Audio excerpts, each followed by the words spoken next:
Wah, Cik Tak petik terong organik kawan-kawan. Alhamdulillah seronok kawan-kawan, ni adalah terong organik. Jom kawan-kawan kita nak pergi petik peria. Siapa suka makan peria macam Cik Tak? Cik Tak suka kawan-kawan makan peria ni walaupun dia pahit, tapi bagi Cik Tak dia sangat sedap. Okey kawan-kawan ya, ni Cik Tak nak petik jagung. Cik Tak tanam jagung ni dalam polybag je kawan-kawan. Apa yang best? Nanti kita nak petik, kita nak tengok hasil dah kawan-kawan. Okey. Ni.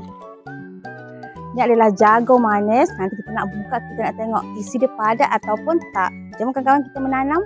Kawan-kawan, siapa suka makan jagung? Apa kata kalau kawan-kawan teringin tanam, kawan-kawan boleh tanam dalam pasu dan juga dalam polybag kawan-kawan. Percayalah, jagung yang kawan-kawan ambil daripada pokok, terus kita rebus ataupun masak kawan-kawan, rasa dia sangat-sangat manis.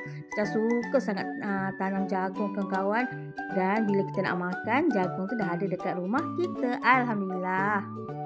Wah kawan-kawan ya, ni Cik Tak tanam labu ni kawan-kawan, hanya dalam polybag. Cik Tak tanam macam tu kawan-kawan, dalam polybag macam tu. Dalam polybag tu je kawan-kawan. Tak salah Cik Tak ni 16 kali 16. Ni adalah hasil dia kawan-kawan. Sebelum ni Cik Tak dah pernah ambil. Ni ada sebiji.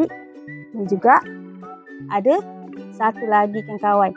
Okey, labu ni dah tua kawan-kawan sebab dia punya batang tu nampak tak tu? Dia dah kering. Jadi Cik Tak nak ambil. Okey, ni ada satu. Jom kita nak ambil satu lagi. Alhamdulillah kita dapat satu labu. Ini adalah labu. Jom tanam. Kalau yang ni kawan-kawan, dekat sini Cik Tak ada jagung dan juga Cik Tak ada peria kawan-kawan. Alhamdulillah, siapa sangka ni adalah hasil dari Cik Tak tanam hanya menggunakan pasu dan juga polybag.